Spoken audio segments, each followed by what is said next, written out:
দেখতে কতটা টেস্টি আর লোভনীয় লাগতেছে, তাই না?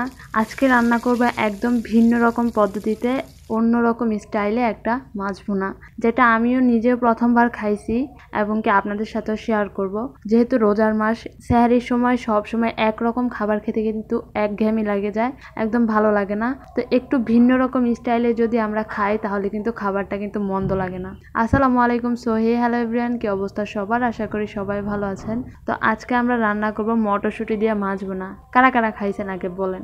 আমি কিন্তু এর আগে কখনো খাই নাই, এই প্রথমবার রান্না করতেছি এবং খাইতেছিও। তো এখানে প্রথমে আমি মাছগুলো একদম হলুদ মরিচ মাখিয়ে ভালো করে কতক্ষণ রেখে দিয়েছিলাম, দেন এগুলাকে লাল লাল করে তেলের মধ্যে একদম ভেজে নিচ্ছি। তো এখানে আমার 2 টুকরা পাঙ্গাস মাছ আর হলো গিয়ে কয়েকটা লাল মাছ, মানে আমাদের যতটুকু লাগবে অতটুকু আমি নিছি। পাঙ্গাস মাছটা নেওয়া হয়েছে কারণ আমাদের ঘরে একজন আছে যিনি খুব পাঙ্গাস মাছ পছন্দ করে, এই মাছ সে খায় না, সেই জন্য তার জন্য আলাদা পাঙ্গাস মাছ। আর এগুলাকে অনেকে লাল পোয়া মাছ বলে, তো আমাদের এদিকে বলে যে লাল মাছ, আমি সেই হিসাবে বললাম। তো ওইগুলা ভেজে উঠিয়ে নিয়ে এবার আমি দিয়ে দিচ্ছি কিছুটা পরিমাণে পেঁয়াজ, দিয়ে ভালো করে লাল করে ভেজে দিয়ে দিব।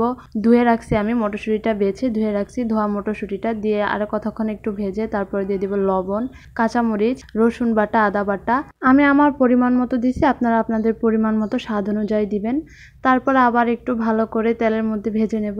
তারপর দিয়ে দিব টমেটো, আপনারা আপনাদের পরিমাণ মতো দিবেন যতটুকু খান। তো টমেটো দিয়ে আবার একটু ভালো করে নেড়ে চেড়ে ভেজে নেব। তারপর দিয়ে দিব হলুদ গুঁড়ো, মরিচের গুঁড়ো, ধনিয়ার গুঁড়ো দিয়ে আবার একটু নেড়ে চেড়ে তারপর ঢেকে দিব কতক্ষণের জন্য। এটা দমে থাকবে, তাহলে টমেটোগুলা তারপর মটরশুঁটিগুলা সবগুলো একদম সিদ্ধ হয়ে যাবে। এই যে দেখছেন টমেটোগুলা গলে একদম মশলাটা একদম মিক্সড হয়ে কত সুন্দর একটা কষানো হয়ে গেছে না?